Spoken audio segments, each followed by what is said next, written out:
Seorang pengasuh anak dituduh melakukan kejahatan yang tidak masuk akal. Seorang pengusaha kaya raya yang memiliki kekuasaan untuk menghancurkan hidupnya, dan dua anak kecil rapuh yang menyimpan kunci kebenaran. Mampukah ketulusan mengalahkan uang dan pengaruh? Simak kisahnya sampai akhir.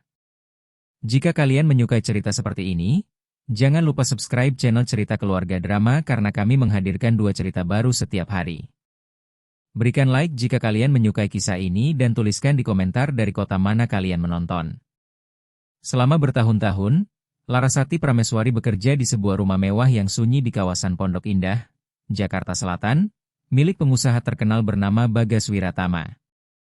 Tugasnya adalah merawat kedua anak kembar lelaki milik pria itu, yaitu Rangga Wiratama dan Danu Wiratama, yang menderita atrofi otot spinal, penyakit langka yang perlahan membuat tubuh mereka kehilangan kemampuan untuk bergerak.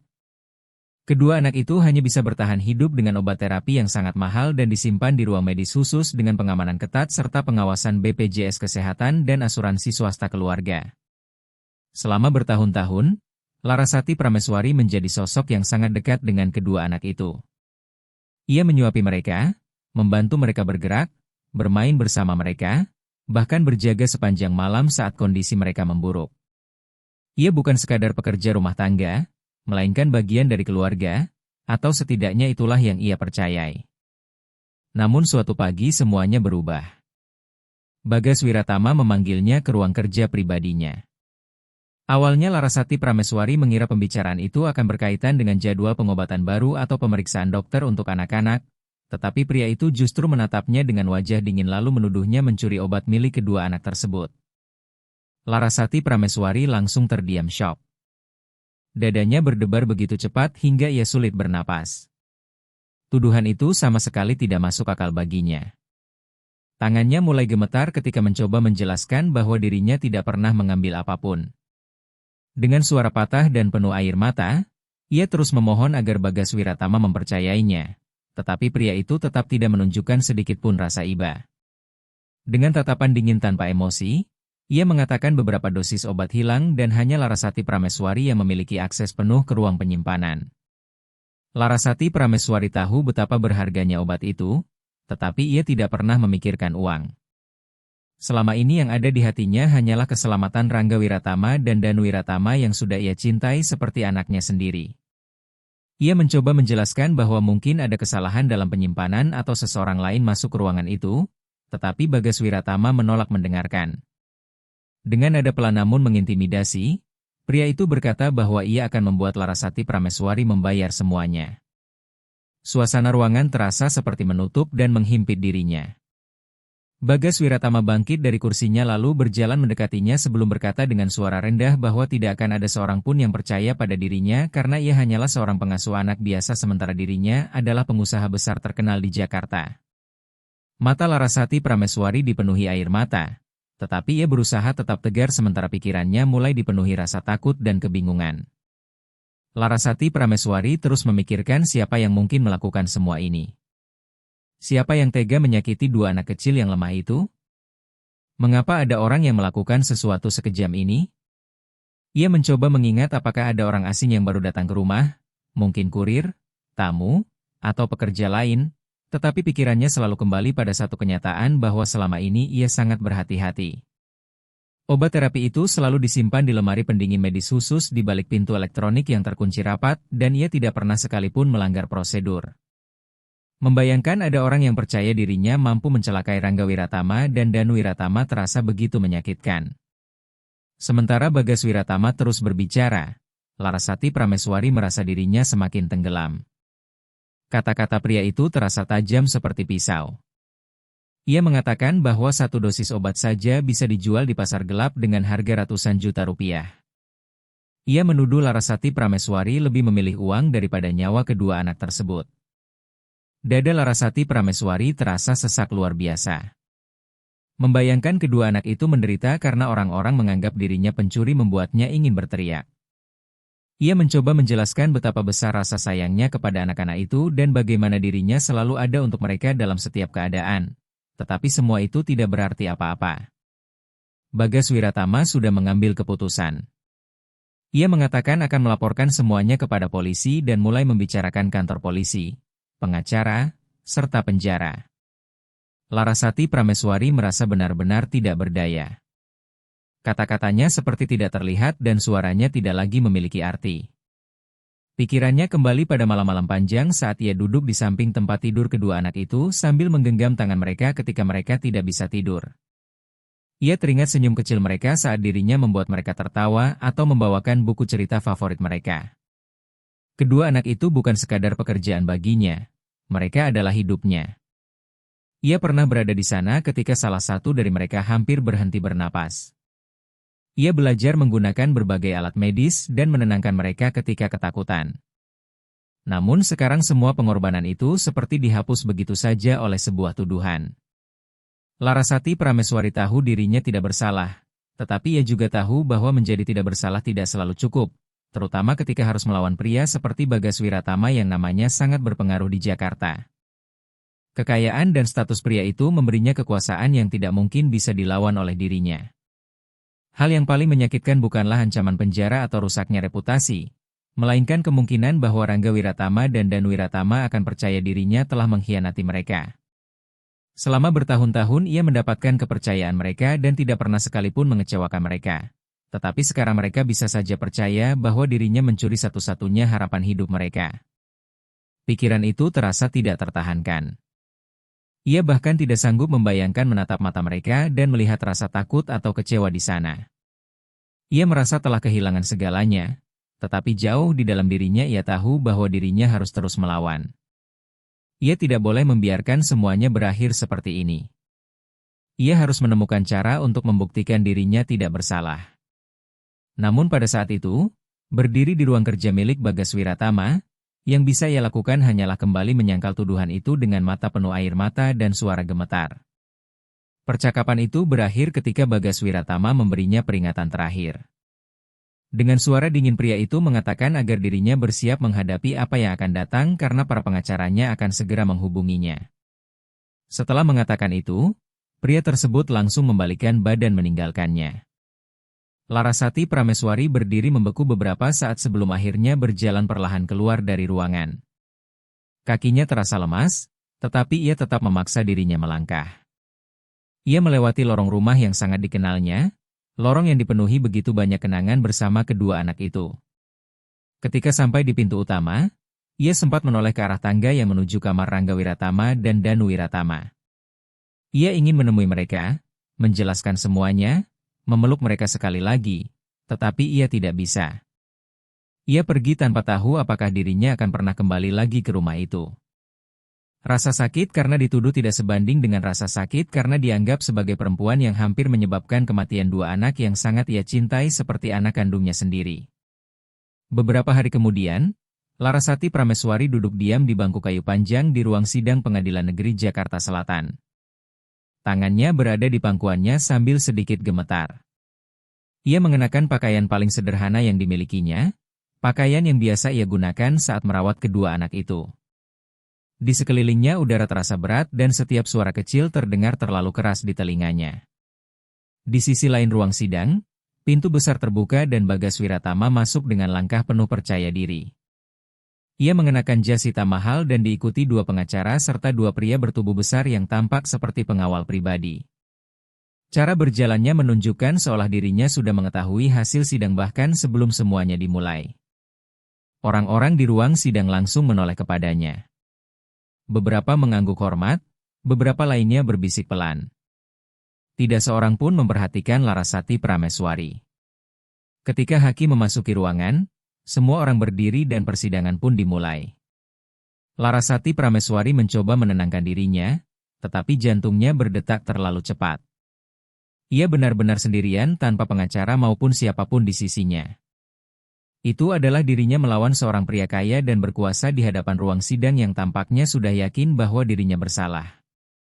Ketika pembacaan tuduhan dimulai, pengacara yang mewakili Bagas Wiratama berbicara dengan suara keras dan jelas. Ia menggambarkan Larasati Prameswari sebagai perempuan yang memanfaatkan kepercayaan keluarga majikannya. Ia mengatakan bahwa semua ini sudah direncanakan dengan matang karena Larasati Prameswari tahu persis di mana obat disimpan dan bagaimana cara mengaksesnya. Pengacara itu bahkan menyebut nilai obat terapi tersebut yang sangat mahal hingga lebih besar daripada penghasilan kebanyakan orang selama bertahun-tahun. Setelah itu ia mengatakan bahwa Larasati Prameswari melihat kedua anak sakit itu bukan sebagai manusia, melainkan kesempatan untuk mendapatkan uang. Larasati Prameswari ingin berteriak bahwa semua itu bohong, tetapi tenggorokannya terasa tercekat. Orang-orang di ruang sidang mulai berbisik dan menganggukkan kepala seolah cerita itu masuk akal bagi mereka.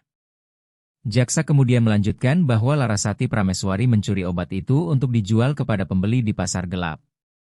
Menurutnya ini bukan sekadar pencurian, tetapi tindakan yang dapat menyebabkan kematian dua anak kecil yang tidak berdaya.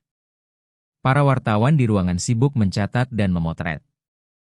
Bagi mereka ini hanya berita besar untuk diberitakan, tetapi bagi Larasati Prameswari, hidupnya sedang dihancurkan di depan semua orang. Ia mendengar bagaimana seluruh hidupnya berubah menjadi kisah kriminal. Ia bahkan tidak memiliki pengacara untuk membelanya. Pengadilan memang menunjuk seorang pengacara untuknya, tetapi orang itu tidak pernah datang. Permintaannya untuk mendapatkan waktu tambahan juga ditolak oleh hakim. Setiap ucapan jaksa terasa seperti pukulan yang menghantam dirinya. Mereka bahkan menunjukkan foto kotak obat yang hilang dan mengatakan bahwa terakhir kali obat itu terlihat adalah ketika Larasati Prameswari bekerja sendirian di rumah tersebut. Larasati Prameswari tahu ada penjelasan untuk semua itu, tetapi tidak ada seorang pun yang mau mendengarkannya. Akhirnya hakim bertanya apakah dirinya ingin berbicara. Mulutnya terasa kering, tetapi ia tetap berdiri lalu berjalan perlahan menuju tempat berbicara di depan ruang sidang. Ia menggenggam sisi podium erat-erat sambil mencoba berbicara. Suaranya bergetar ketika mengatakan bahwa dirinya tidak pernah mengambil apapun. Ia mengatakan bahwa dirinya mencintai kedua anak itu dan selalu merawat mereka dengan sepenuh hati. Namun baru beberapa kalimat keluar dari mulutnya. Hakim langsung memotong ucapannya dan mengatakan bahwa pengadilan akan fokus pada fakta, bukan emosi. Larasati Prameswari berdiri di sana dalam rasa malu sebelum akhirnya duduk kembali perlahan. Hampir tidak ada reaksi dari orang-orang terhadap perkataannya. Sebagian besar dari mereka sudah membuat keputusan sendiri. Bagi mereka, ia adalah perempuan miskin tanpa koneksi dan tidak mungkin bisa memenangkan kasus seperti ini. Sementara itu Bagas Wiratama terlihat tenang. Ia duduk bersama para pengacaranya sambil sesekali berbisik dan melirik ke arah Larasati Prameswari dengan wajah tanpa ekspresi. Ketika tiba gilirannya berbicara, pria itu mengatakan kepada hakim bahwa dirinya selama ini mempercayai Larasati Prameswari dan memperlakukannya seperti keluarga sendiri, tetapi pengkhianatan perempuan itu membuatnya sangat terpukul. Ia juga mengatakan bahwa satu-satunya tujuan dirinya hanyalah melindungi kedua anaknya. Hakim mendengarkan setiap kata yang diucapkannya dengan penuh perhatian. Larasati Prameswari ingin berteriak bahwa dirinya tidak pernah berkhianat dan tidak pernah mencuri apapun, tetapi setiap kali ia melihat ke sekeliling ruangan, yang ia temukan hanyalah tatapan penuh penghakiman. Tidak ada yang bertanya mengapa dirinya melakukan hal seperti itu dan tidak ada yang mempertimbangkan kemungkinan bahwa dirinya mungkin tidak bersalah. Hakim kemudian meminta semua bukti diajukan ke persidangan. Kotak-kotak dokumen dibawa masuk berisi rekaman CCTV, daftar barang hilang, dan pernyataan dari para pekerja rumah lainnya. Beberapa rekaman CCTV memperlihatkan Larasati Prameswari memasuki ruangan tempat obat terapi disimpan. Ia tahu rekaman itu tidak memiliki suara maupun konteks. Selama ini dirinya memang sering masuk ke ruangan tersebut untuk memeriksa dosis obat seperti yang selalu ia lakukan setiap hari, tetapi di ruang sidang rekaman itu dipakai untuk menyerangnya. Seorang mantan pekerja rumah tangga mengatakan bahwa Larasati Prameswari terlihat terlalu dekat dengan kedua anak itu seolah hal tersebut adalah sesuatu yang buruk. Pekerja lain juga mengatakan pernah mendengar dirinya berkata bahwa harga obat terapi itu lebih mahal daripada sebuah rumah. Larasati Prameswari masih mengingat hari itu. Ia mengatakan hal tersebut karena terkejut, bukan karena iri atau serakah, tetapi tidak ada seorang pun yang memintanya menjelaskan. Mereka hanya ingin dirinya duduk diam dan menyaksikan hidupnya dihancurkan perlahan. Bahkan hakim tampak lelah melihat keberadaannya, seolah dirinya hanya hadir untuk melengkapi proses sidang semata. Semakin sidang mendekati akhir, Larasati Prameswari merasa tubuh dan pikirannya benar-benar habis. Pengadilan itu tidak terasa seperti tempat mencari keadilan, melainkan seperti panggung pertunjukan. Setiap kata, setiap gerakan, dan setiap kilatan kamera mengingatkannya bahwa semua ini bukan tentang kebenaran, melainkan tentang kekuasaan. Ia kembali memikirkan Rangga Wiratama dan Danu Wiratama. Apakah mereka melihat semua ini? Apakah seseorang sudah mengatakan apa yang sedang terjadi kepada mereka? Apakah mereka percaya dirinya mencuri obat mereka? Pikiran itu membuat perutnya terasa mual. Hakim akhirnya mengatakan bahwa sidang akan dilanjutkan beberapa hari lagi setelah seluruh dokumen ditinjau kembali. Larasati Prameswari hampir tidak mendengarnya. Pikirannya hanya dipenuhi satu kenyataan pahit bahwa tidak seorang pun di ruangan itu benar-benar melihat siapa dirinya sebenarnya. Ia berdiri perlahan dan menatap Bagas Wiratama untuk terakhir kalinya. Tetapi pria itu sama sekali tidak membalas tatapannya. Larasati Prameswari keluar dari ruang sidang dengan perasaan bahwa suaranya sudah tidak berarti lagi. Saat itulah ia sadar bahwa pengadilan telah memilih pihak mereka dan itu bukan dirinya. Beberapa hari kemudian, Larasati Prameswari kembali duduk di bangku ruang sidang dengan tubuh yang hampir tidak mampu bertahan. Tangannya terasa dingin dan kakinya lemas. Ketika sidang dimulai kembali, para pengacara Bagas Wiratama berdiri dan dengan penuh percaya diri menampilkan bukti baru di layar besar di depan semua orang. Mereka menunjukkan rekaman CCTV yang tampak memperlihatkan Larasati Prameswari membuka salah satu brankas terkunci di rumah mewah itu. Rekamannya terlihat jelas, tetapi ada sesuatu yang terasa salah baginya. Ia tidak pernah menyentuh brankas itu. Pekerjaannya selama ini hanya merawat kedua anak tersebut, bukan mengurus penyimpanan ataupun keuangan keluarga. Namun di rekaman itu terlihat sosok yang menyerupai dirinya berjalan menuju brankas lalu membukanya. Para pengacara langsung mengatakan bahwa rekaman itu membuktikan dirinya mencuri obat yang hilang. Setelah itu mereka memperlihatkan dokumen rekening bank atas nama Larasati Prameswari. Menurut dokumen tersebut, sejumlah besar uang ditransfer ke rekening itu beberapa hari setelah obat menghilang. Larasati Prameswari langsung membeku dalam keterkejutan. Ia sama sekali tidak pernah melihat rekening itu sebelumnya. Dengan tubuh gemetar ia berdiri dan meminta izin berbicara. Hakim mengizinkannya sebentar. Larasati Prameswari memandang sekeliling ruangan dengan suara penuh kepanikan. Ia mengatakan bahwa rekaman CCTV itu pasti sudah diedit dan dirinya tidak pernah memiliki akses ke brankas tersebut. Ia juga menjelaskan bahwa rekening ban itu bukan miliknya dan bahkan dirinya tidak mengenal ban tempat rekening itu diduga dibuat. Namun sebelum ia sempat melanjutkan, pengacara Bagas Wiratama langsung memotong ucapannya dengan keberatan hukum dan hakim menerima keberatan itu lalu memerintahkan Larasati Prameswari untuk duduk kembali. Ia mencoba berbicara lagi, kali ini lebih keras, mengatakan bahwa seseorang sedang menjebaknya, tetapi hakim mengingatkan bahwa dirinya hanya boleh berbicara jika diberi izin. Pengacara perempuan milik Bagas Wiratama, yaitu Nindya Maharani, kembali berdiri dengan penampilan elegan dan nada bicara tenang penuh keyakinan. Ia mengulangi tuduhan bahwa Larasati Prameswari telah mengkhianati kepercayaan keluarga yang selama ini menerimanya dengan baik. Ia mengatakan bahwa Larasati Prameswari memanfaatkan posisinya sebagai pengasuh untuk mendekati keluarga itu lalu melakukan pencurian secara diam-diam. Dengan kata-kata tegas dan tajam, Nindya Maharani terus berbicara sambil mengatakan bahwa tindakan Larasati Prameswari menunjukkan perencanaan yang sangat rapi dan terstruktur. Nindya Maharani menunjuk ke arah rekaman CCTV, dokumen rekening bank, dan daftar obat yang hilang sebelum akhirnya menatap hakim dan meminta keputusan bersalah dijatuhkan secepat mungkin. Larasati Prameswari langsung membeku. Ia tidak sanggup mempercayai apa yang sedang terjadi di depan matanya. Seluruh hidupnya sedang diputar-balikan. Selama bertahun-tahun ia menghabiskan malam tanpa tidur demi memastikan Rangga Wiratama dan Danu Wiratama merasa nyaman dan menerima obat tepat waktu. Ia bekerja pada akhir pekan, hari libur, bahkan saat dirinya sendiri sakit, selalu berada di sisi kedua anak itu. Namun sekarang semua pengorbanannya dihapus begitu saja oleh kebohongan yang tampak terlalu nyata. Ia ingin bertanya bagaimana seseorang bisa membuat rekaman palsu seperti itu atau siapa yang menggunakan identitasnya untuk memalsukan rekening bank, tetapi tidak ada seorang pun yang mau mendengarkan. Pengadilan hanya mendengar apa yang ingin disampaikan para pengacara dan tidak satu pun dari semua itu memuat versinya. Sementara hakim terus menulis catatan dengan tenang, wajahnya tidak menunjukkan emosi apapun. Ia tidak terlihat marah, tetapi juga tidak terlihat penasaran. Larasati Prameswari terus memperhatikannya, berharap ada sedikit tanda keraguan atau rasa tidak yakin dari pria itu, tetapi tidak ada apa-apa. Hakim hanya terus menulis tanpa ekspresi. Orang-orang di ruang sidang memandang Larasati Prameswari seolah dirinya sudah dijatuhi hukuman. Mereka saling berbisik, menggelengkan kepala, bahkan beberapa menatapnya dengan rasa jijik yang terang-terangan. Saat itu Larasati Prameswari merasa dirinya tidak lagi dipandang sebagai manusia, melainkan hanya seorang penjahat. Ia teringat masa ketika Rangga Wiratama dan Danu Wiratama pertama kali didiagnosis sakit.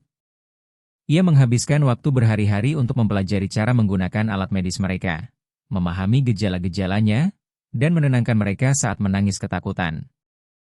Ia melakukan hal-hal yang bahkan tidak mampu dilakukan banyak orang dan tidak pernah sekalipun meminta bayaran tambahan atau pengakuan apapun.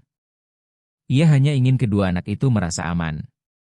Namun sekarang semua kenangan itu terasa jauh, terkubur di bawah mimpi buruk yang sedang menghancurkannya.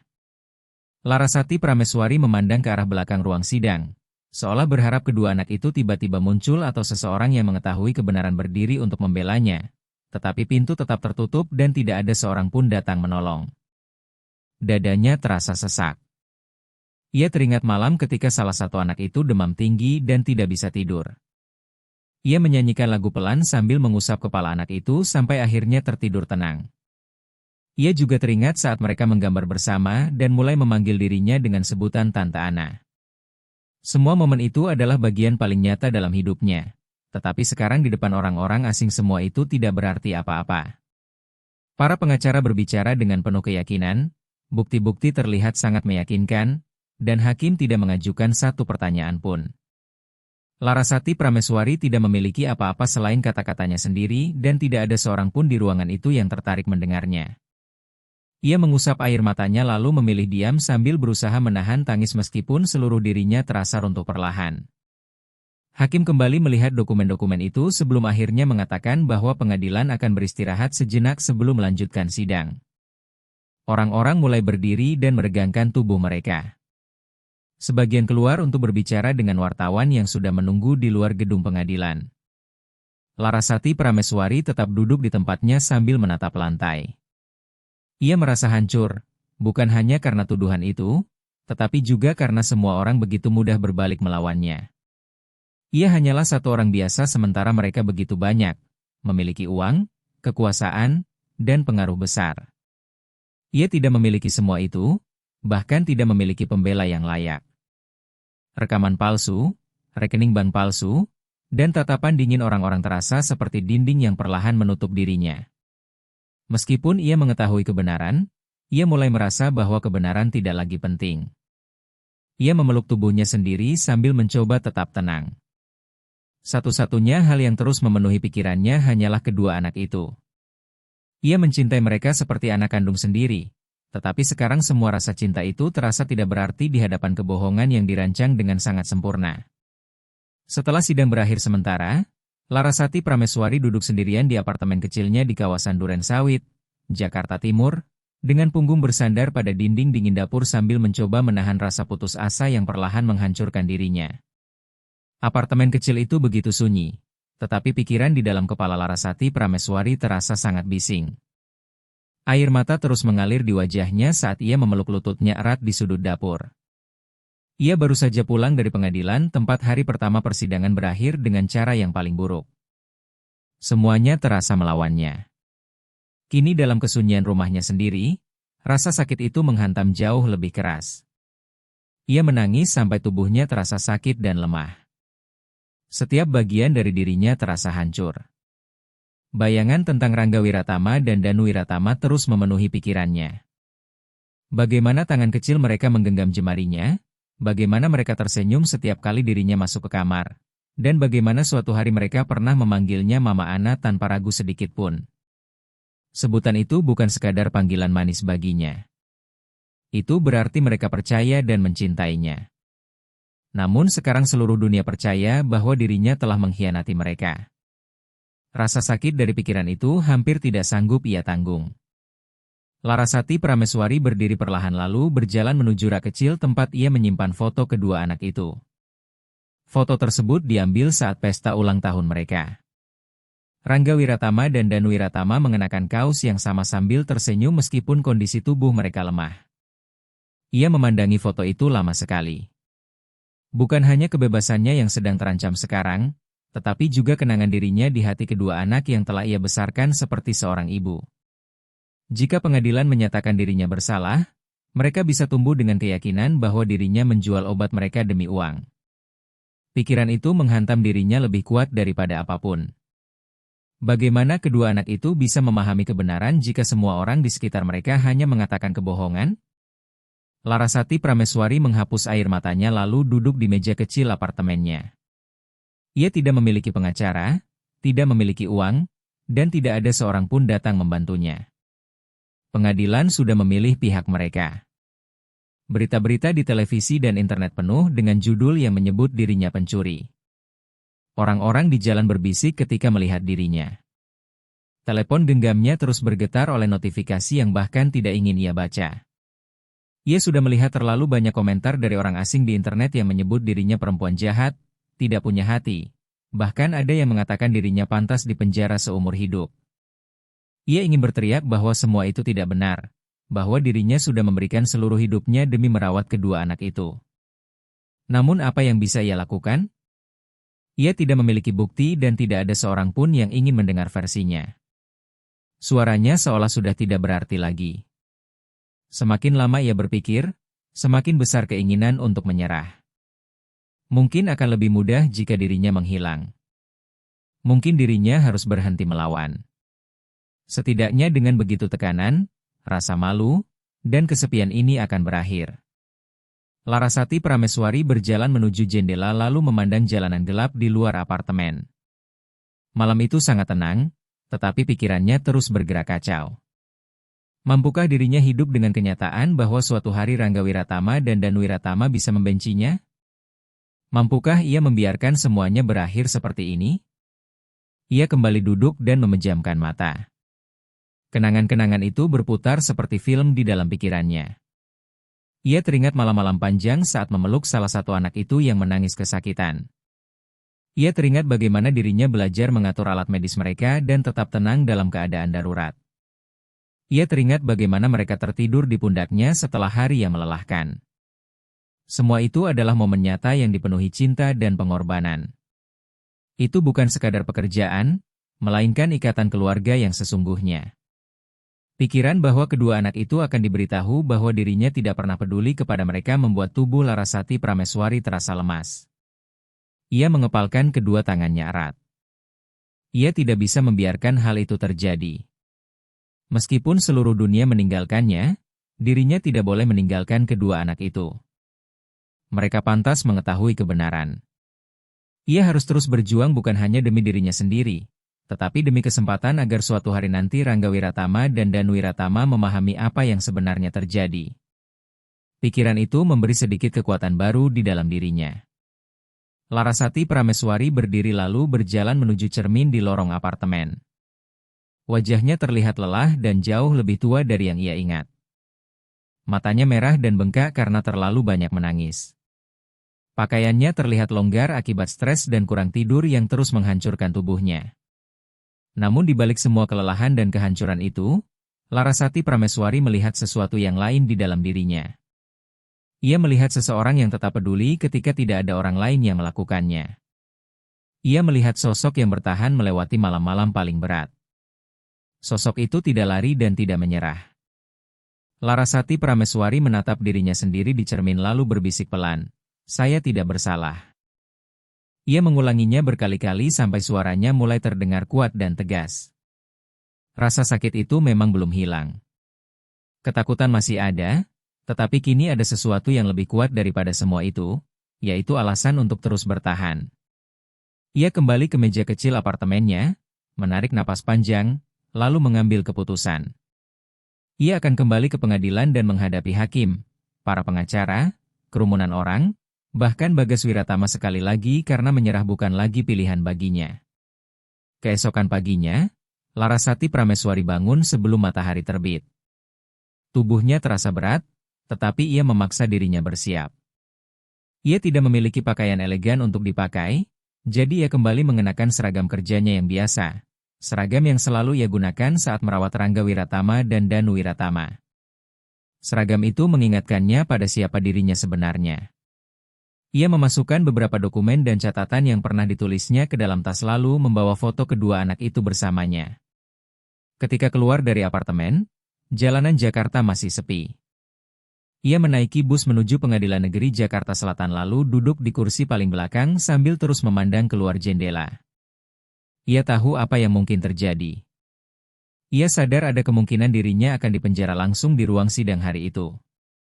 Namun bagi Larasati Prameswari, gagasan bahwa kedua anak itu mempercayai kebohongan jauh lebih menyakitkan daripada hukuman penjara manapun. Ia tidak akan membiarkan itulah akhir dari kisah hidupnya. Dengan langkah perlahan namun mantap, ia menaiki tangga gedung pengadilan. Ia siap memperjuangkan kebenaran apapun harga yang harus dibayar. Pada hari kedua persidangan, Larasati Prameswari memasuki ruang sidang dengan hati yang terasa sangat berat. Ia berjalan sambil menundukkan kepala karena takut melihat tatapan orang-orang yang sudah duduk di sana. Bahkan sebelum sidang dimulai, ia sudah bisa merasakan tekanan memenuhi ruangan. Ketika duduk di meja pembelaan, ia melihat Bagas Wiratama sudah berada di tempatnya dengan wajah tenang sambil berbicara pelan kepada pengacaranya. Saat sidang dimulai, tim hukum milik Bagas Wiratama langsung berdiri dan mengumumkan bahwa mereka memiliki bukti baru. Tubuh Larasati Prameswari langsung menegang. Di layar besar muncul serangkaian tangkapan layar pesan WhatsApp. Nindya Maharani menjelaskan bahwa pesan-pesan itu adalah percakapan antara Larasati Prameswari dan para pembeli di pasar gelap.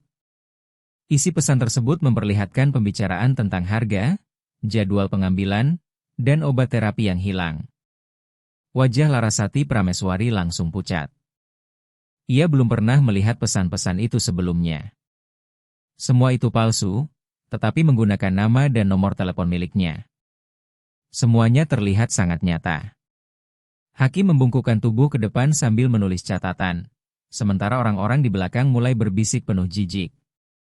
Jaksa menjelaskan isi pesan satu persatu, membuat semuanya tampak seperti rencana pencurian yang sudah disusun sejak awal oleh Larasati Prameswari.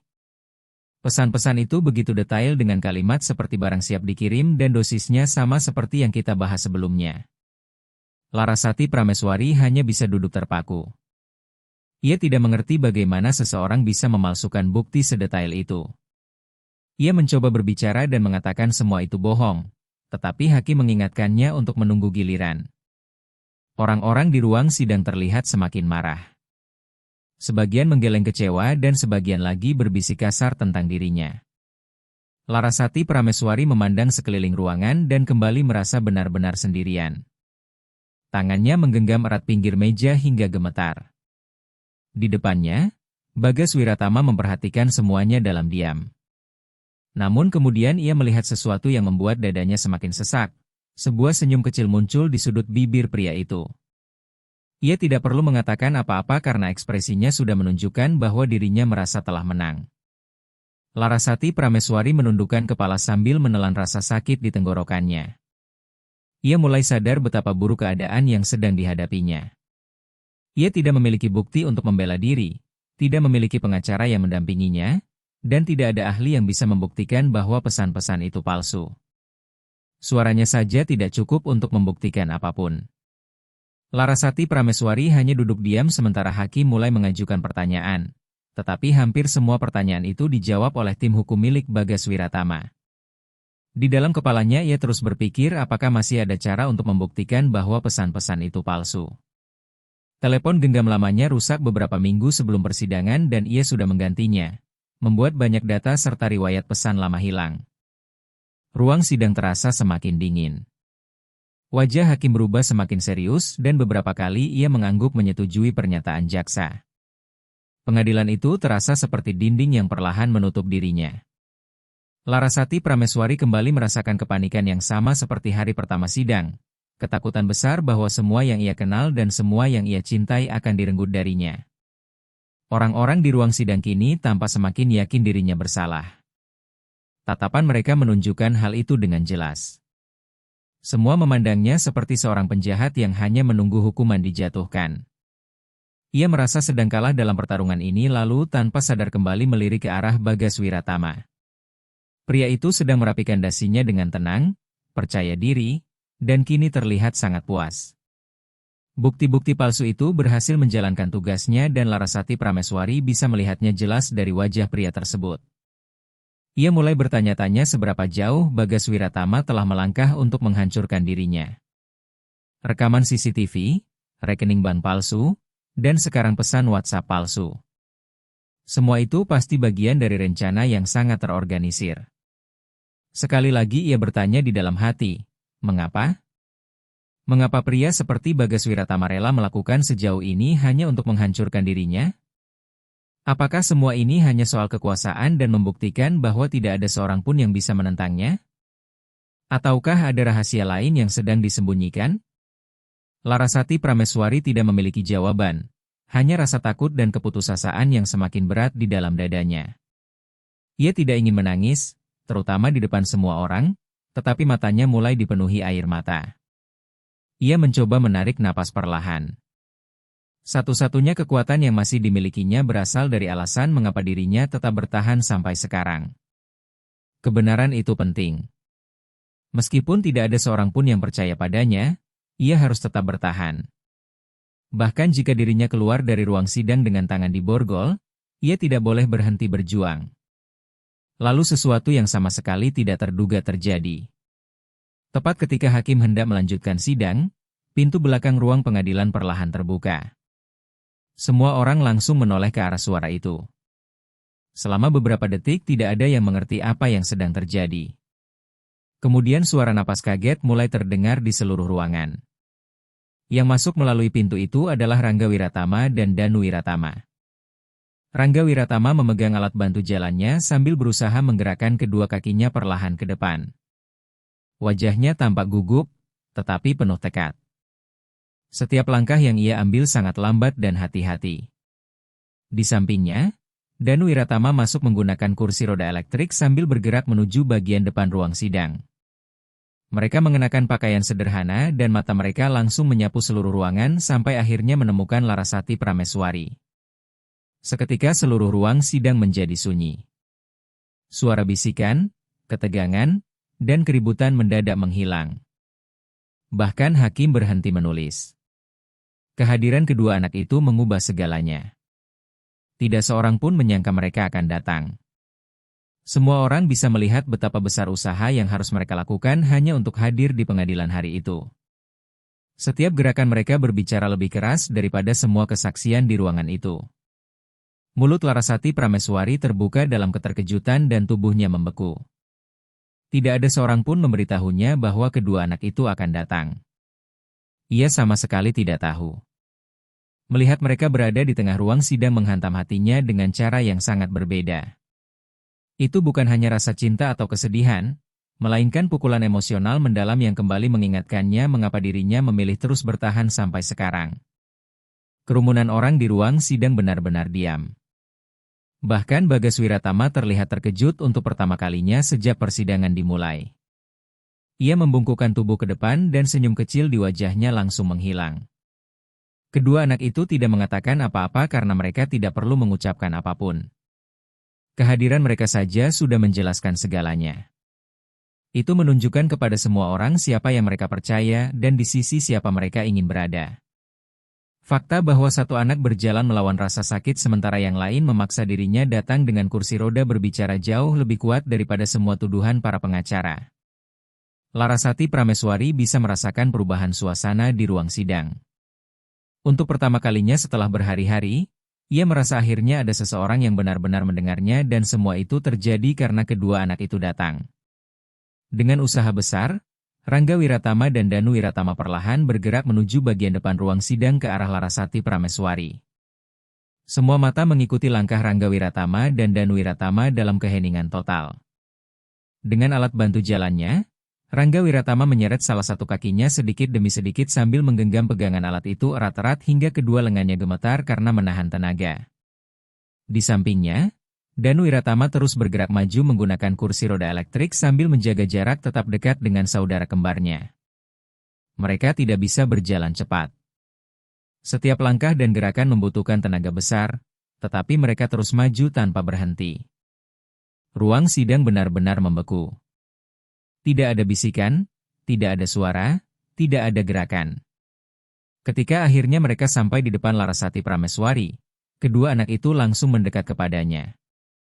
Rangga Wiratama melepaskan pegangan alat bantunya lalu memeluk pinggang Larasati Prameswari sambil menangis pelan. Dari kursi rodanya, Danu Wiratama mengulurkan tangan dan menggenggam tangannya erat. Larasati Prameswari kehilangan kata-kata. Secara naluriah, ia langsung memeluk keduanya dengan kuat. Wajahnya dipenuhi air mata. Setelah semua yang terjadi, kedua anak itu tetap datang. Tidak ada seorang pun yang meminta mereka melakukan itu. Mereka sendiri yang memilih hadir, memilih berbicara, dan memilih berdiri di sisinya. Rangga Wiratama, yang masih berdiri dengan susah payah, memandang ke arah hakim dengan mata merah dan bibir gemetar. Suaranya lemah, tetapi setiap katanya terdengar jelas di seluruh ruang sidang. "Mama Ana tidak pernah mencuri apapun," katanya lirih. "Dia merawat kami setiap hari." Dari kursi rodanya, Danu Wiratama kemudian menambahkan bahwa dirinya pernah melihat seseorang memindahkan kotak-kotak obat ketika ayah mereka tidak berada di rumah dan saat itu mereka tidak tahu harus berbuat apa. Ruang sidang tetap sunyi sepenuhnya. Semua orang mendengarkan. Tidak ada seorang pun yang berani menyela. Jantung Larasati Prameswari berdetak sangat cepat. Untuk pertama kalinya, kebenaran yang sederhana dan nyata akhirnya diucapkan dengan keras di depan semua orang. Bukan oleh pengacara atau dokumen, melainkan oleh orang-orang yang paling penting. Hakim memandang kedua anak itu lalu sedikit membungkukkan tubuhnya ke depan. Pena masih berada di tangannya, tetapi ia sudah berhenti menulis. Beberapa orang di ruang sidang menutup mulut mereka karena terkejut sementara yang lain mulai menundukkan kepala dengan mata berkaca-kaca. Dua anak kecil yang lemah itu berhasil melakukan sesuatu yang tidak mampu dilakukan orang dewasa manapun. Hanya dengan beberapa kalimat sederhana, mereka mengubah seluruh suasana pengadilan. Tiba-tiba Bagas Wiratama berdiri dari kursinya. Wajahnya memerah dan rahangnya mengeras menahan emosi. Ia menunjuk ke arah kedua anak itu sambil berteriak bahwa semua ini tidak masuk akal dan kedua anak itu tidak mengerti apa yang mereka katakan karena sedang sakit dan kebingungan. Suaranya mulai pecah saat berusaha mempertahankan kendali. Ia tanpa putus asa, tetapi sebelum sempat melanjutkan, hakim langsung memukul palu sidang dan berbicara dengan suara keras penuh ketegasan. Hakim mengatakan cukup dan memerintahkan agar kedua anak itu dibiarkan berbicara sampai selesai. Bagas Wiratama mencoba membantah lagi, tetapi hakim mengangkat tangan dan memerintahkannya duduk. Seluruh ruang sidang memperhatikan pria itu kembali duduk perlahan dengan wajah penuh kemarahan, tetapi tidak mampu melakukan apapun lagi. Kedua anak itu kemudian melanjutkan bicara. Rangga Wiratama mengatakan bahwa Larasati Prameswari selalu memberikan obat mereka tepat waktu, sementara Danu Wiratama mengatakan bahwa perempuan itu tidur di dekat tempat tidur mereka setiap kali mereka ketakutan dan selalu tahu ketika ada sesuatu yang salah dengan kondisi mereka. Kata-kata mereka tidak terdengar seperti hafalan atau pidato resmi.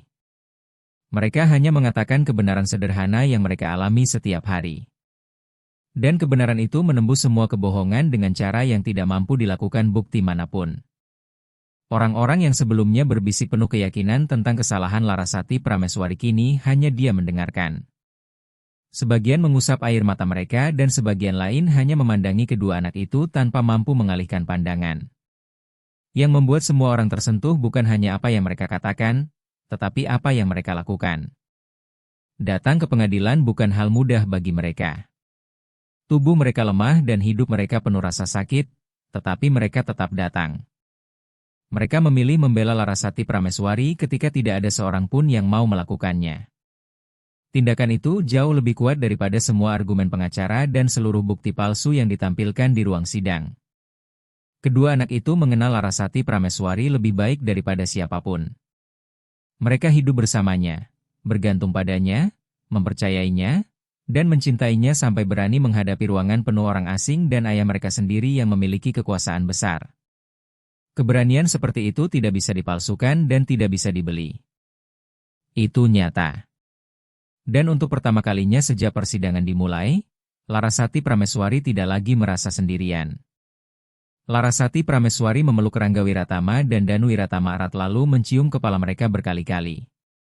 Air matanya terus mengalir, tetapi kali ini bercampur dengan sesuatu yang baru, harapan. Ia memandang sekeliling ruang sidang dan langsung merasakan perbedaannya. Orang-orang tidak lagi melihatnya seperti seorang penjahat. Kini mereka memandangnya dengan rasa iba dan pengertian, bahkan beberapa terlihat menyesal karena pernah menghakiminya. Para wartawan perlahan menurunkan kamera mereka. Hakim tampak tenggelam dalam pikirannya dan tidak lagi menunjukkan sikap dingin seperti sebelumnya. Para pengacara memilih diam. Bahkan Bagas Wiratama tidak memiliki kata-kata lagi. Topeng kepercayaan dirinya mulai runtuh. Semuanya berubah dan perubahan itu bukan terjadi karena dokumen rahasia atau rekaman tersembunyi, melainkan karena dua anak kecil mengatakan kebenaran dan kebenaran itu benar-benar berarti. Hakim membungkukkan tubuhnya ke depan, meletakkan penanya di meja, lalu memandang langsung ke arah Larasati Prameswari dan kedua anak itu. Selama beberapa detik ia tidak mengatakan apapun. Akhirnya dengan suara tenang ia bertanya apakah mereka bisa menjelaskan dengan tepat apa yang mereka lihat malam itu. Kedua anak itu saling menatap sebentar lalu mulai berbicara. Rangga Wiratama terlebih dahulu menceritakan malam ketika mereka melihat dua orang berada di dekat ruang penyimpanan obat. Mereka tidak mengenali siapa orang itu, tetapi mereka mendengar suara-suara dan melihat beberapa kotak dipindahkan. Mereka sebenarnya pernah mencoba memberitahu Bagas Wiratama, tetapi pria itu mengabaikan mereka dan mengatakan bahwa mereka hanya kebingungan karena kondisi kesehatan mereka. Karena itulah mereka berhenti membicarakan hal itu sampai hari ini. Seluruh ruang sidang tetap sunyi saat kedua anak itu berbicara. Larasati Prameswari mendengarkan dengan penuh perhatian sambil terharu melihat keberanian dan ingatan mereka yang begitu jelas. Hakim menulis catatan perlahan dan bahkan pihak jaksa mendengarkan tanpa memotong sedikit pun. Larasati Prameswari menggenggam tangan kedua anak itu erat sambil berbisik pelan mengucapkan terima kasih. Untuk pertama kalinya setelah terasa seperti waktu yang sangat panjang, ia merasa aman. Kebenaran akhirnya diucapkan dan seluruh ruangan mendengarnya. Kini dirinya tidak lagi sendirian. Hakim kemudian meminta sidang dihentikan sejenak sebelum dilanjutkan kembali. Beberapa menit kemudian semua orang kembali ke tempat masing-masing. Hakim lalu mengumumkan bahwa pengadilan akan mendengarkan kesaksian resmi dari kedua anak tersebut. Dua petugas pengadilan membantu mereka maju dengan hati-hati. Seorang petugas mendorong kursi roda elektrik milik Danu Wiratama ke depan sementara petugas lain membantu Rangga Wiratama berjalan menggunakan alat bantunya. Ruang sidang tetap sunyi dan semua orang memperhatikan mereka dengan serius. Hakim memandang kedua anak itu dengan lebih lembut lalu bertanya apakah mereka siap berbicara. Keduanya mengangguk pelan. Rangga Wiratama mulai lebih dulu. Dengan suara lambat namun jelas, ia menjelaskan bahwa Larasati Prameswari selalu berada di sisi mereka setiap pagi, setiap malam, pada hari-hari terbaik maupun terburuk. Ia mengatakan bahwa perempuan itu tidak pernah sekalipun lupa memberikan obat mereka tepat waktu. Ia selalu tinggal bersama mereka saat sakit, menenangkan mereka ketika ketakutan, dan merawat mereka seperti keluarga sendiri. Menurutnya, Larasati Prameswari tidak pernah meninggalkan mereka sendirian. Setelah itu giliran Danu Wiratama berbicara. Ia memandang hakim lalu mengatakan bahwa dirinya pernah melihat sesuatu yang penting. Suatu malam ketika ia tidak bisa tidur, ia mendengar langkah kaki di luar kamar. Awalnya ia mengira itu adalah Larasati Prameswari, tetapi ketika mengintip dari celah pintu kecil, ia justru melihat orang lain. Orang itu adalah perempuan yang bekerja bersama ayahnya, yaitu pengacara bernama Nindya Maharani. Ia keluar dari ruang penyimpanan tempat obat disimpan. Danu Wiratama tidak mengerti mengapa perempuan itu berada di sana karena sebelumnya ia tidak pernah melihatnya mendekati area tersebut. Namun malam itu Nindya Maharani keluar sambil membawa sesuatu di tangannya lalu melihat ke kanan dan kiri sebelum menghilang di lorong rumah. Rangga Wiratama kemudian menambahkan bahwa mereka tidak pernah menceritakan hal itu sebelumnya karena ayah mereka selalu menganggap kekhawatiran mereka tidak penting. Ketika seluruh ruang sidang mendengar kedua anak itu mengatakan hal yang sama, suasana langsung berubah. Orang-orang mulai saling memandang dengan penuh ketidakpercayaan. Hakim menulis catatan lebih detail dari sebelumnya. Kesaksian itu mengubah segalanya. Selama berhari-hari pengadilan hanya fokus pada Larasati Prameswari, tetapi sekarang muncul bagian lain dari cerita yang jauh lebih besar. Tangan Larasati Prameswari masih gemetar, tetapi akhirnya ia merasa memiliki kesempatan untuk berbicara. Dengan izin hakim, ia perlahan berdiri lalu menyerahkan sebuah map tebal yang dibawanya sejak pagi. Di dalam map itu terdapat catatan medis lengkap, buku harian perawatan, dan semua catatan pribadi yang selama ini ia tulis tentang kondisi kedua anak tersebut. Halaman-halaman di dalam map itu berisi jadwal lengkap pemberian obat, waktu tidur Rangga Wiratama dan Danu Wiratama, serta catatan rinci kapan Larasati Prameswari menghubungi dokter atau berjaga sepanjang malam memantau kondisi mereka. Semua catatan tersebut sesuai dengan laporan rumah sakit dan pembaruan rutin yang selama ini ia kirimkan kepada tim medis. Kini itu bukan lagi hanya kata-katanya sendiri. Ada bukti nyata berupa tanggal, waktu, dan tindakan yang menunjukkan betapa besar pengorbanannya selama bertahun-tahun. Hakim membuka dokumen itu perlahan sambil mengangguk kecil ketika membacanya. Larasati Prameswari berdiri diam menunggu reaksinya. Sementara itu, Bagas Wiratama memperhatikan semuanya dengan wajah tegang. Rahangnya mengeras dan jemarinya terus mengetuk meja dengan cepat.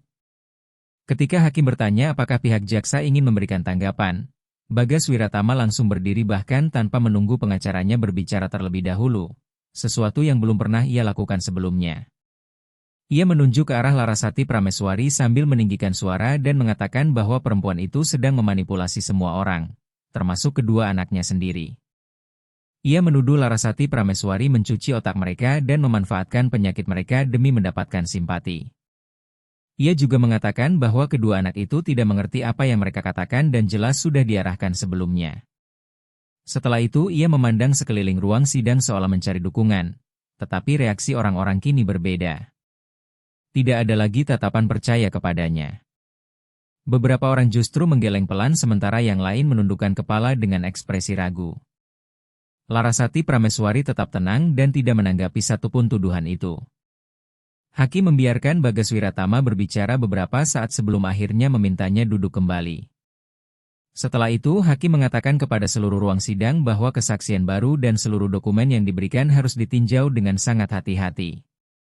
Sikap tenang Larasati Prameswari serta keberanian kedua anak itu jelas meninggalkan kesan besar di pengadilan. Keseimbangan persidangan mulai berubah. Kepercayaan diri Bagas Wiratama yang sebelumnya terlihat kuat kini mulai hilang. Semakin banyak ia berbicara, semakin kemarahannya membuat dirinya terlihat putus asa dibandingkan terkendali. Suasana ruang sidang pun berubah. Bahkan para anggota majelis tampak lebih waspada sekarang. Sebagian mulai menulis catatan dengan minat baru dan beberapa memandang Larasati Prameswari dengan sesuatu yang menyerupai rasa hormat. Hakim kemudian meminta seluruh salinan rekam medis lengkap kedua anak itu beserta riwayat komunikasi rumah sakit. Larasati Prameswari mengatakan bahwa dirinya siap menyerahkannya. Hakim juga memerintahkan agar pengacara milik ayah kedua anak itu yang disebut dalam kesaksian mereka, yaitu Nindya Maharani, untuk sementara dinonaktifkan dari keterlibatannya dalam kasus sampai penyelidikan selesai dilakukan. Nindya Maharani tetap berdiri tanpa menunjukkan emosi, tetapi wajahnya mulai kehilangan warna. Ruang sidang kembali dipenuhi bisikan.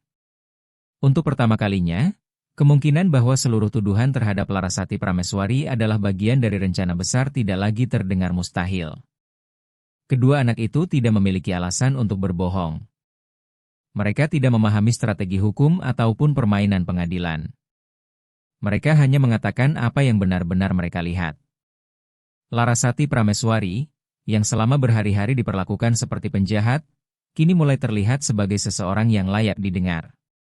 Orang-orang di ruang sidang menyadari perubahan itu dan hakim pun merasakannya. Bagas Wiratama tidak lagi tanpa percaya diri. Ia membungkuk ke arah pengacaranya sambil berbisik cepat, tetapi Nindya Maharani justru menghindari kontak mata dengannya. Wajah pria itu berubah drastis.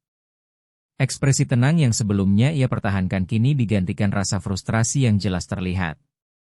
Bahunya menegang dan pandangannya terus tertuju ke arah hakim. Pengadilan tidak lagi bergerak sesuai harapannya. Apa yang sebelumnya tampak seperti kemenangan mudah kini mulai terasa tidak pasti. Bahkan timnya sendiri terlihat kehilangan keyakinan. Salah satu asistennya sempat memberikan catatan kecil kepadanya, tetapi ia langsung menepisnya dengan kesal. Kemudian ia menoleh ke arah Rangga Wiratama dan Danu Wiratama yang kini duduk diam di dekat Larasati Prameswari dan untuk sesaat tatapannya berubah dingin. Hakim lalu mengajukan beberapa pertanyaan tambahan mengenai malam ketika kedua anak itu melihat Nindya Maharani keluar dari ruang penyimpanan obat dan jawaban mereka tetap konsisten tanpa berubah sedikit pun. Setiap detail yang disampaikan Rangga Wiratama dan Danu Wiratama saling cocok dan suara mereka, meskipun lembut, terdengar yakin. Panitera pengadilan mencatat semuanya dengan sangat hati-hati. Seluruh ruang sidang memahami bahwa sesuatu yang sangat penting sedang terungkap dan tidak mungkin lagi diabaikan. Ketika sidang hari itu berakhir, hakim mengumumkan bahwa penyelidikan tambahan akan dilakukan terhadap tim hukum milik Bagas Wiratama. Ia juga menyampaikan penghargaan kepada kedua anak itu atas kejujuran dan keberanian mereka. Untuk pertama kalinya, Larasati Prameswari merasa beban berat yang selama ini menghancurkan dirinya mulai terangkat perlahan. Ia masih takut dan masih belum tahu apa yang akan terjadi selanjutnya, tetapi kini dirinya tidak lagi merasa seperti target yang sedang diburu. Untuk pertama kalinya sejak mimpi buruk ini dimulai, ia merasa bahwa kebenarannya benar-benar berarti. Bagas Wiratama berdiri perlahan dari kursinya tanpa lagi menunjukkan sikap terburu-buru untuk berbicara. Wajahnya memperlihatkan kekalahan. Semua orang melihat pria itu meninggalkan ruang sidang tanpa kesombongan yang sebelumnya selalu ia tunjukkan. Ia pergi tanpa mengucapkan sepatah kata pun. Larasati Prameswari tetap duduk bersama Rangga Wiratama dan Danu Wiratama sambil menggenggam tangan mereka erat. Tidak ada tepuk tangan atau perayaan di ruang sidang, tetapi ada keheningan yang penuh rasa hormat dan pemikiran mendalam. Ruang sidang yang sebelumnya siap melihat dirinya dihukum kini mulai mempertanyakan semuanya. Selama terlalu lama Larasati Prameswari dipaksa diam, tetapi sekarang kebenaran mulai berbicara dengan sendirinya. Sementara itu, Nindya Maharani duduk kaku di kursinya ketika hakim memanggil namanya untuk memberikan penjelasan. Wajahnya masih terlihat tenang, tetapi ada sesuatu di matanya yang berubah. Ia tidak lagi tampak sepercaya diri sebelumnya.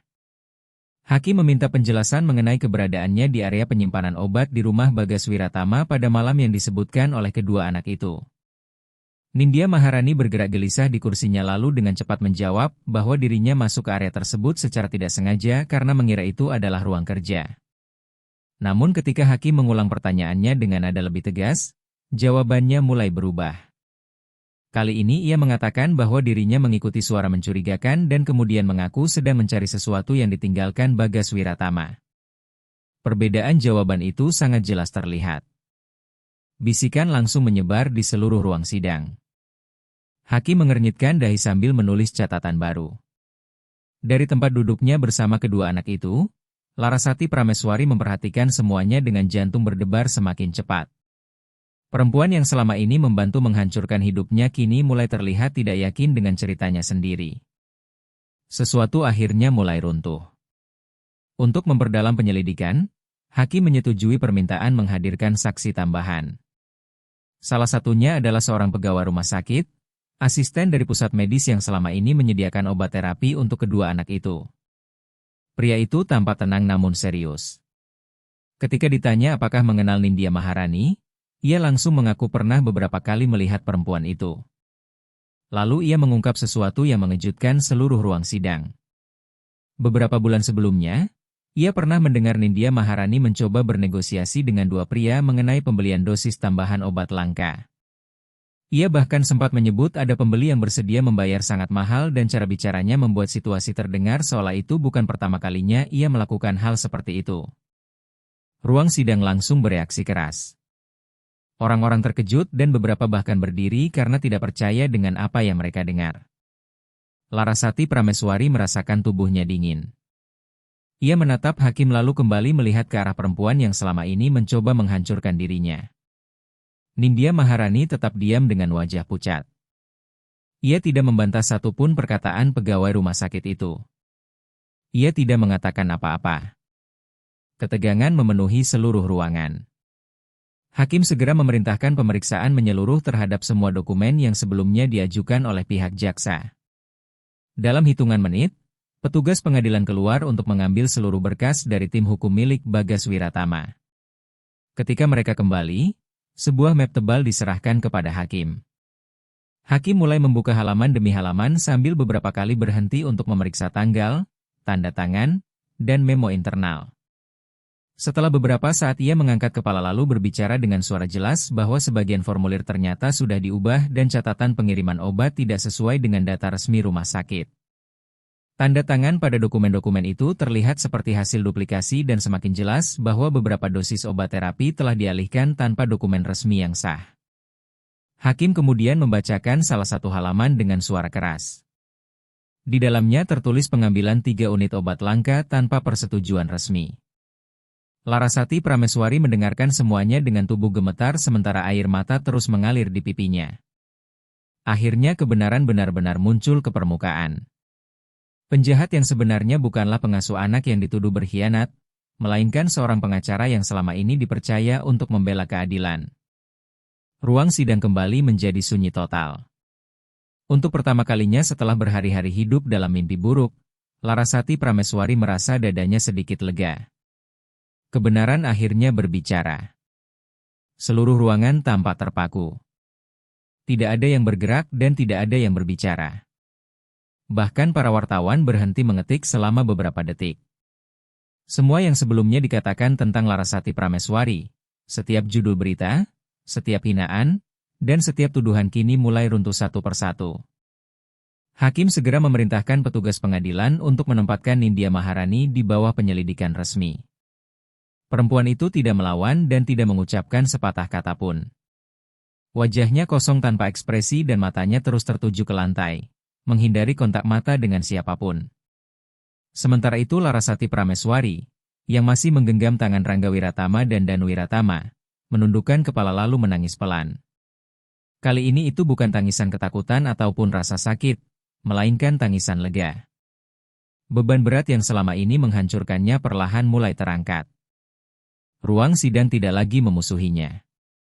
Semua orang akhirnya melihat kebenaran dan kini kebenaran itu memiliki nama yang jelas dan nama itu bukan miliknya. Orang-orang yang sebelumnya meragukannya kini memandang dirinya dengan penyesalan di mata mereka. Beberapa bahkan tampak malu atas cara mereka menghakiminya begitu cepat. Perlahan-lahan semua tatapan kemudian beralih ke arah Bagas Wiratama.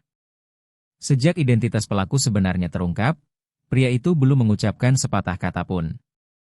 Kini ia berdiri dengan kedua tangan bertumpu di meja sambil menatap kosong ke arah perempuan yang sebelumnya selalu berada di sisinya. Wajahnya tampak kehilangan arah. Kepercayaan diri dingin yang biasanya ia miliki sudah menghilang sepenuhnya.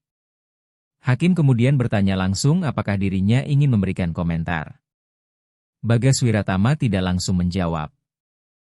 Ia justru duduk kembali, mengusap dahinya dengan lelah, lalu bergumam pelan hampir tidak terdengar. Untuk pertama kalinya, ia terlihat seperti orang yang tidak memahami apa yang baru saja terjadi. Selama ini ia mempercayai Nindya Maharani sepenuhnya. Ia membiarkan perempuan itu membangun kasus, mengatur semua bukti, dan melindungi dirinya. Namun pada akhirnya, perempuan itu ternyata memanfaatkan seluruh situasi demi keuntungan pribadinya sendiri. Bagas Wiratama bukan hanya menuduh orang yang salah, tetapi tanpa sadar juga membantu penjahat yang sebenarnya. Rasa pengkhianatan terlihat jelas di wajahnya. Bagas Wiratama, pengusaha kaya yang sebelumnya mengendalikan seluruh ruang sidang, kini tampak sama sekali tidak berdaya. Larasati Prameswari menghapus air matanya lalu menarik napas panjang. Ruang sidang masih sunyi, bukan lagi karena kebingungan, melainkan karena keterkejutan mendalam. Apa yang baru saja terungkap mengubah segalanya. Ini bukan lagi sekadar kisah tentang seorang pengasuh anak yang dituduh mencuri, tetapi tentang betapa mudahnya kebenaran dikubur oleh uang dan kekuasaan dan betapa berbahayanya ketika pengaruh digunakan dengan cara yang salah. Perempuan yang selama ini berbicara penuh wibawa, menggunakan bukti palsu dan manipulasi pengadilan, kini terbongkar sebagai pencuri yang mengambil keuntungan dari penderitaan anak-anak sakit. Hakim kemudian mengumumkan bahwa sidang akan dihentikan sementara dan seluruh dakwaan kini akan diarahkan ulang berdasarkan temuan baru. Larasati Prameswari tetap duduk tanpa tersenyum, hanya menggenggam tangan kedua anak itu dalam diam. Rangga Wiratama dan Danu Wiratama mendekat lebih erat kepadanya. Untuk pertama kalinya dalam waktu yang sangat lama, ia merasa aman.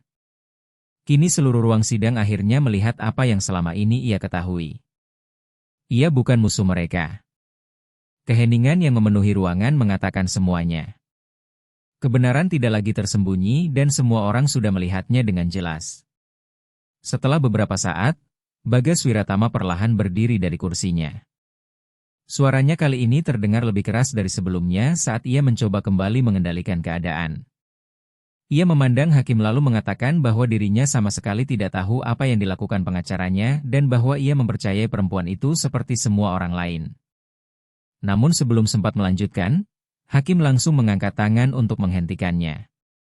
Suara hakim terdengar tenang namun tegas ketika ia akhirnya berbicara. Pengadilan ini tidak akan melanjutkan persidangan terhadap Larasati Prameswari, katanya dengan jelas. Mulai saat ini seluruh tuduhan resmi dicabut. Ruang sidang langsung dipenuhi kegaduhan kecil. Orang-orang mulai berbisik, bukan lagi dengan kemarahan, melainkan dengan keterkejutan dan rasa memahami. Para petugas pengadilan yang berdiri di dekat pintu segera bergerak menuju Nindya Maharani. Perempuan itu tidak melawan ketika tangannya diborgol dan daftar dakwaan dibacakan di depan semua orang. Penipuan, penggelapan obat medis, serta penjualan ilegal zat medis disebut satu persatu. Ia tetap menundukkan kepala ketika dibawa keluar dari ruang sidang. Larasati Prameswari duduk diam tanpa bergerak, masih mencoba memahami kata-kata yang baru saja ia dengar. Selama berhari-hari dirinya diperlakukan seperti penjahat, tetapi kini tanpa peringatan semuanya berakhir begitu saja. Tuduhan terhadap dirinya resmi dicabut. Ketika Nindya Maharani dibawa pergi, hakim kembali memandang seluruh ruangan lalu mengingatkan bahwa kasus ini akan diperiksa ulang bukan lagi sebagai pencurian yang dilakukan pengasuh anak, melainkan sebagai penyelidikan kriminal serius mengenai penyalahgunaan sumber daya medis dan pengkhianatan terhadap kepercayaan klien. Larasati Prameswari tetap duduk diam sementara air mata kembali jatuh di wajahnya. Tetapi kali ini itu adalah air mata kelegaan. Perlahan tepuk tangan kecil mulai terdengar dari beberapa orang di ruang sidang. Tepuk tangan itu tidak keras atau dramatis. Awalnya hanya beberapa orang yang bertepuk tangan pelan, lalu semakin banyak orang ikut melakukannya. Mereka tidak bertepuk tangan karena seseorang memenangkan persidangan, tetapi karena akhirnya mereka memahami kebenaran. Larasati Prameswari memasuki ruang sidang sebagai tersangka yang dihakimi oleh orang-orang yang bahkan tidak mengenalnya. Tetapi kini orang-orang yang sama melihat siapa dirinya sebenarnya. Seorang perempuan yang mencintai kedua anak itu dengan tulus dan tidak pernah berhenti berjuang bahkan ketika semuanya terasa mustahil. Namanya telah dibersihkan dan untuk pertama kalinya orang-orang memberinya rasa hormat yang pantas ia terima. Di sisi lain ruangan, Bagas Wiratama masih berdiri. Kedua tangannya mengepal erat dan wajahnya kehilangan seluruh kepercayaan diri yang sebelumnya selalu ia miliki. Ia perlahan melangkah mendekati meja tempat Larasati Prameswari berdiri lalu membersihkan tenggorokannya pelan. Dengan suara sedikit gemetar ia mengatakan bahwa dirinya berutang permintaan maaf kepadanya. Ia mengaku telah melakukan kesalahan, membiarkan rasa takut mengaburkan penilaiannya, dan mempercayai orang yang salah. Ia juga mengatakan bahwa dirinya tidak pernah berniat menyakitinya sejauh ini. Larasati Prameswari memandangnya dengan wajah penuh bekas air mata sambil tetap menggenggam tangan Rangga Wiratama dan Danu Wiratama. Perlahan ia berdiri lalu menjawab dengan suara bergetar bahwa Bagas Wiratama bukan hanya menyakitinya, tetapi menuduhnya melakukan sesuatu yang sangat mengerikan. Ia membuat semua orang percaya bahwa dirinya tega membiarkan kedua anak itu mati demi uang. Dengan suara semakin emosional ia bertanya apakah pria itu tahu apa yang semua itu lakukan terhadap dirinya dan apa dampaknya bagi kedua anak tersebut. Seluruh ruang sidang kembali hening. Bagas Wiratama tidak menjawab. Permintaan maafnya tidak cukup untuk menghapus semua yang telah terjadi dan semua penderitaan yang dialami Larasati Prameswari. Perempuan itu kembali berbicara, kali ini dengan suara lebih kuat. Ia mengatakan bahwa Bagas Wiratama melihat dirinya bersama kedua anak itu setiap hari dan tahu betapa besar cinta yang ia miliki untuk mereka. Tetapi tetap memilih percaya bahwa dirinya mampu melakukan hal sekejam itu. Sambil menghapus air mata di wajahnya, Ia tetap menatap langsung ke mata pria itu dan mengatakan bahwa dirinya tidak akan pernah melupakan saat ketika ia menyadari kedua anak itu bisa tumbuh dengan keyakinan bahwa dirinya adalah monster. Mendengar kata-kata itu, Bagas Wiratama menundukkan kepala karena tidak mampu mempertahankan tatapannya lagi. Sosok pria yang sebelumnya penuh kesombongan kini runtuh menjadi seseorang yang diam dan dipenuhi rasa malu. Hakim tidak mengatakan apa-apa karena tidak diperlukan lagi. Kata-kata Larasati Prameswari sudah menyentuh seluruh ruang sidang. Ia tidak lagi membela diri, melainkan menunjukkan kepada semua orang siapa dirinya sebenarnya. Dengan langkah lemah dan penuh kekalahan, Bagas Wiratama mundur lalu kembali ke kursinya tanpa mengucapkan kata lain. Di sekeliling mereka, para wartawan kembali menulis cepat sementara kamera terus berkedip diam-diam. Tetapi kali ini seluruh perhatian tertuju kepada Larasati Prameswari, bukan sebagai penjahat atau tersangka, melainkan sebagai perempuan yang berhasil menghadapi mimpi buruk mengerikan dan tetap bertahan melewati semuanya. Beberapa saat kemudian Hakim kembali ke kursinya dengan ekspresi serius sambil memegang dokumen akhir di tangannya dan seluruh ruang sidang berdiri dalam keheningan penuh hormat. Larasati Prameswari juga berdiri perlahan sambil menggenggam erat tangan Rangga Wiratama dan Danu Wiratama di kedua sisinya. Hakim mulai berbicara dengan suara lambat namun tegas. Setelah meninjau seluruh bukti dan kesaksian yang diajukan, pengadilan ini menyatakan Larasati Prameswari tidak bersalah atas seluruh tuduhan. Gelombang emosi langsung menyapu seluruh ruang sidang. Lutut Larasati Prameswari hampir kehilangan tenaga, tetapi ia tetap berdiri sambil menahan tangis. Hakim melanjutkan bahwa pengadilan juga memerintahkan Bagas Wiratama untuk menanggung seluruh biaya hukum serta kerugian yang timbul akibat tuduhan palsu tersebut. Bisikan penuh keterkejutan langsung memenuhi ruang sidang. Setelah itu, Hakim menoleh ke kursi kosong yang sebelumnya ditempati Nindya Maharani lalu mengumumkan bahwa penyelidikan kriminal resmi kini dibuka terhadap perempuan tersebut atas tuduhan penipuan, pemalsuan dokumen, dan perdagangan ilegal obat medis. Larasati Prameswari merasakan kata-kata itu menghantam dadanya dalam-dalam. Semua ini nyata. Keadilan akhirnya benar-benar datang untuk dirinya. Panitera pengadilan kemudian mengumumkan bahwa sidang resmi ditutup dan orang-orang mulai bergerak perlahan dari tempat duduk mereka sambil masih terlihat tidak percaya dengan apa yang baru saja terjadi. Larasati Prameswari tetap berdiri diam beberapa saat, mencoba memahami semuanya. Mimpi buruk itu akhirnya berakhir. Setelah berhari-hari dipermalukan, ditakuti, dan dihakimi di depan publik, namanya akhirnya dibersihkan sepenuhnya. Ketika Hakim meninggalkan kursinya, Rangga Wiratama menoleh ke arah dirinya lalu berbisik pelan bahwa mereka sudah bilang semuanya akan baik-baik saja untuk Mama Ana. Mendengar itu, hati Larasati Prameswari kembali terasa hancur, tetapi kali ini karena cinta, bukan rasa sakit. Ia menatap kedua anak itu sambil tersenyum dan menghapus air mata di wajahnya. Saat mereka berjalan menuju pintu keluar ruang sidang, Rangga Wiratama bergerak perlahan selangkah demi selangkah dengan alat bantunya sementara Danu Wiratama mengendalikan kursi roda elektriknya sambil menyesuaikan kecepatan dengan saudara kembarnya. Orang-orang mulai membuka jalan untuk mereka. Sebagian bertepuk tangan pelan dan sebagian lain memandang Larasati Prameswari dengan rasa hormat yang tulus. Ia tidak mengatakan apa-apa karena tidak perlu lagi. Wajahnya sudah menjelaskan semuanya. Dengan kepala tegak, ia berjalan keluar bukan sebagai penjahat, tetapi sebagai perempuan yang telah berjuang dan berhasil bertahan melewati semuanya. Di luar gedung pengadilan, para wartawan dan media sudah menunggu. Puluhan kamera diarahkan ke pintu utama sementara para reporter memegang mikrofon dan fotografer terus mengambil gambar. Namun kali ini mereka tidak mengejar skandal, melainkan kisah tentang kekuatan dan keberanian. Ketika Larasati Prameswari keluar bersama Rangga Wiratama dan Danu Wiratama, suasananya sama sekali berbeda dari hari pertama persidangan. Orang-orang bertepuk tangan, bukan berteriak menghina. Para wartawan memanggil namanya dan mengajukan pertanyaan tanpa nada tuduhan lagi. Di belakang mereka, tulisan Pengadilan Negeri Jakarta Selatan akhirnya terasa benar-benar pantas disebut tempat keadilan. Saat mereka menuruni tangga gedung bersama-sama, kedua anak itu kembali memanggil dengan suara keras, "Mama Ana." Seluruh kerumunan langsung terdiam sesaat karena tersentuh oleh suara mereka. Beberapa orang mulai menangis dan yang lain kembali bertepuk tangan.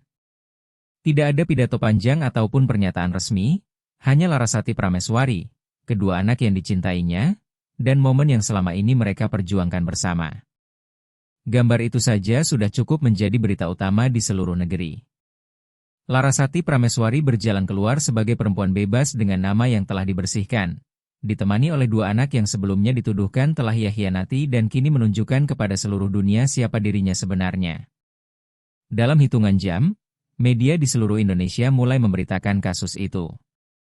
Judul-judul berita besar bermunculan seperti pengasuh anak yang mengalahkan pengusaha kaya raya dan ibu karena cinta, bukan karena darah. Layar televisi menampilkan cuplikan keputusan hakim, kesaksian pegawai rumah sakit, dan momen ketika kedua anak itu memasuki ruang sidang. Di internet, orang-orang membagikan foto Larasati Prameswari memeluk kedua anak itu dan ribuan pesan dukungan membanjiri media sosial. Orang-orang asing memuji keberanian, kesetiaan, dan kekuatannya untuk terus bertahan bahkan ketika tidak ada seorang pun yang percaya kepadanya. Apartemen kecilnya di kawasan Duren Sawit yang dulu sunyi dan tidak diperhatikan kini mulai dipenuhi surat, bunga, dan pesan-pesan hangat dari banyak orang yang tersentuh oleh kisahnya. Larasati Prameswari tidak pernah menginginkan perhatian dan tidak pernah meminta ketenaran, tetapi dunia akhirnya melihat sesuatu yang jujur di dalam dirinya. Seorang perempuan yang dituduh secara tidak adil namun tidak pernah meninggalkan kebenaran. Kisahnya mulai menginspirasi banyak orang. Sebagian menyebutnya pahlawan dan sebagian lain menyebutnya simbol keadilan. Namun bagi Larasati Prameswari, satu-satunya sebutan yang benar-benar berarti adalah nama yang ia dapatkan melalui cinta tulusnya, Mama Ana. Bukan keputusan pengadilan, bukan judul berita, dan bukan tepuk tangan dari orang-orang di luar gedung pengadilan yang paling berarti baginya. Yang paling berarti adalah tatapan mata Rangga Wiratama dan Danu Wiratama ketika mereka menggenggam tangannya setelah semuanya berakhir. Yang paling berarti adalah suara mereka ketika membelanya di ruang sidang. Bagi Larasati Prameswari, kemenangan bukan tentang membuktikan bahwa dunia salah, melainkan membuktikan kepada kedua anak itu bahwa dirinya tidak pernah meninggalkan mereka dan akan selalu melindungi mereka meskipun harus kehilangan segalanya. Ia tidak peduli pada uang, tuntutan hukum, atau siapa yang akhirnya terbongkar.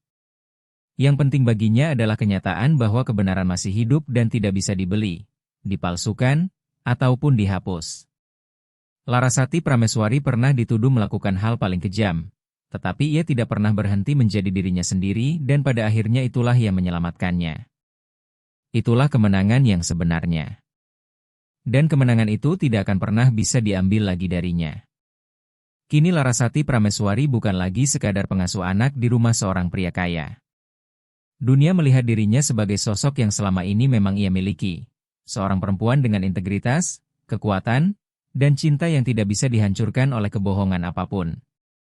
Kisahnya bukan tentang balas dendam, melainkan tentang bertahan pada kebenaran bahkan ketika tidak ada seorang pun mau mendengarkan dan tentang tetap berdiri ketika semua pintu terasa tertutup. 6 bulan kemudian, sinar matahari pagi masuk melalui jendela rumah kecil di kawasan Kemang, Jakarta Selatan, rumah yang berhasil disewa Larasati Prameswari menggunakan uang ganti rugi yang diwajibkan pengadilan untuk dibayar oleh Bagas Wiratama. Rumah itu bukan rumah mewah, tetapi terasa hangat seperti rumah sungguhan. Larasati Prameswari terbangun oleh suara tawa yang datang dari halaman belakang. Ia bangkit lalu melihat melalui jendela ke arah Rangga Wiratama dan Danu Wiratama yang sedang bermain di atas rumput menggunakan peralatan medis baru yang jauh lebih modern dan nyaman.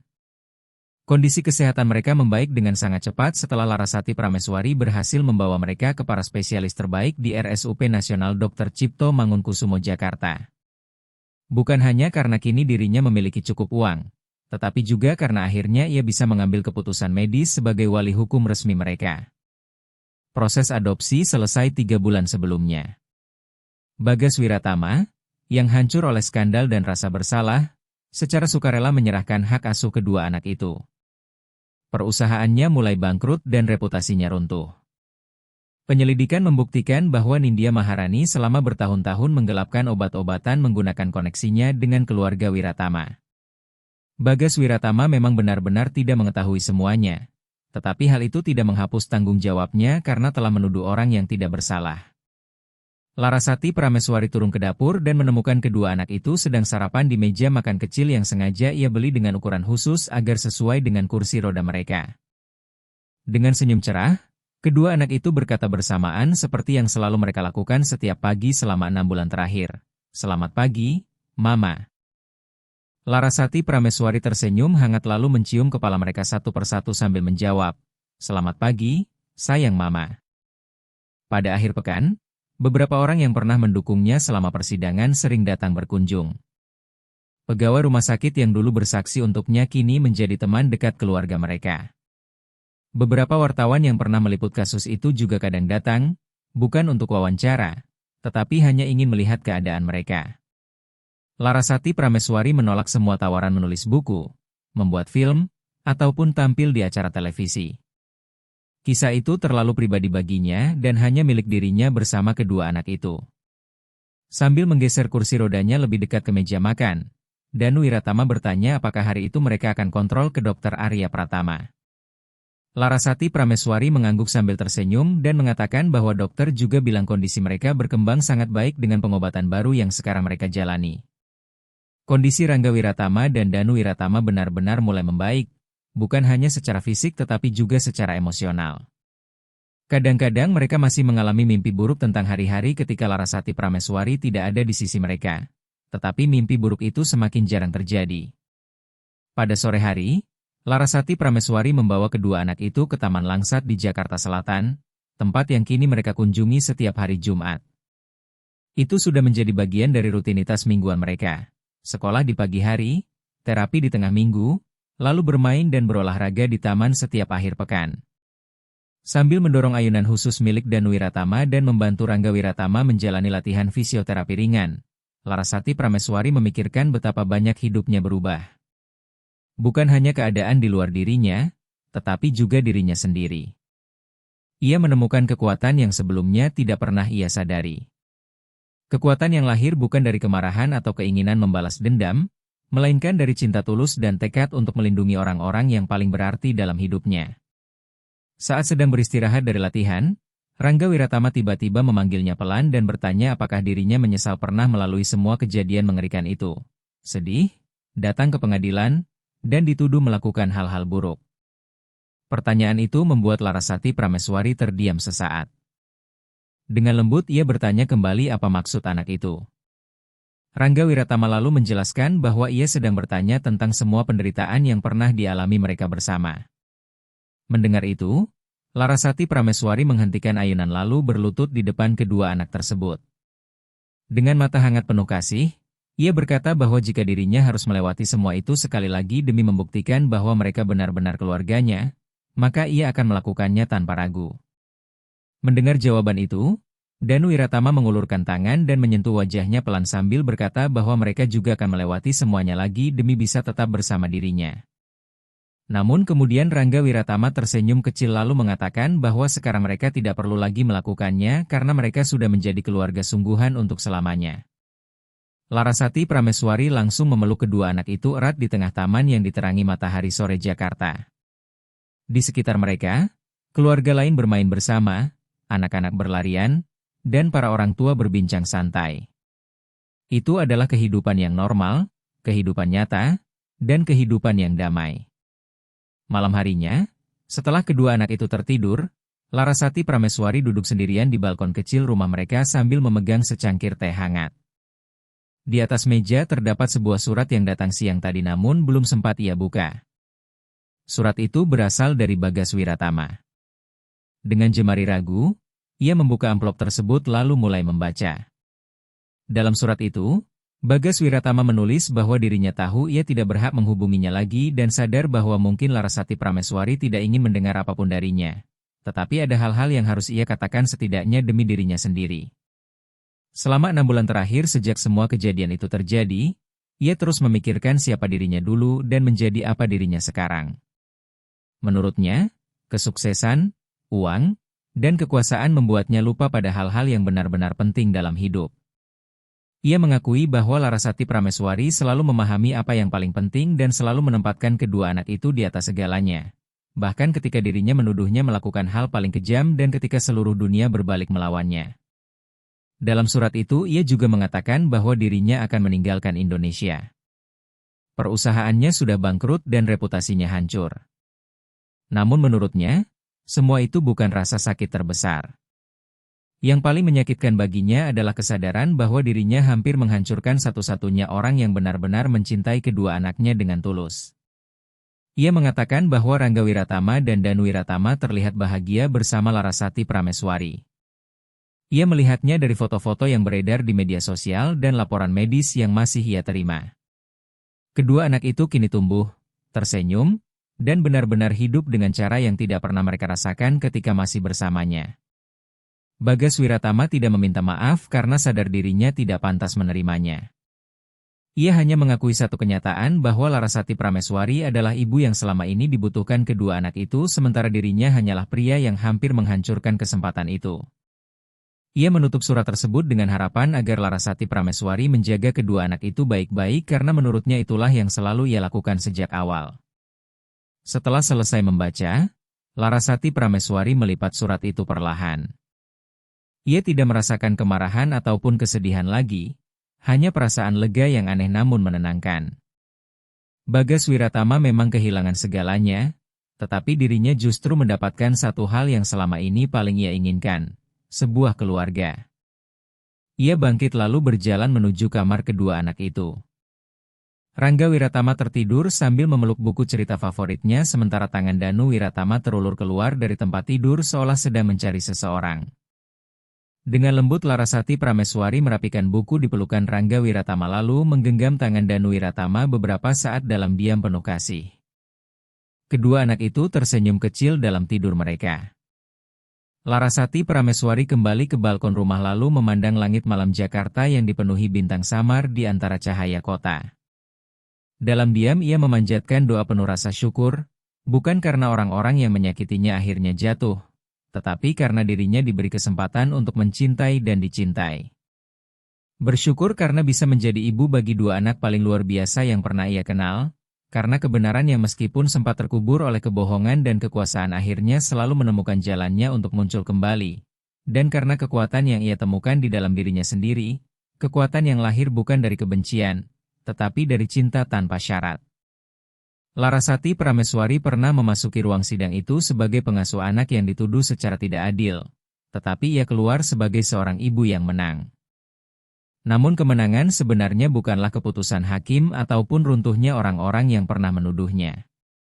Kemenangan yang sesungguhnya terjadi setiap pagi ketika dua suara kecil memanggil, "Selamat pagi, Mama." Dan pada saat itu ia tahu bahwa dirinya akhirnya menemukan tempat yang benar-benar berarti di dunia ini.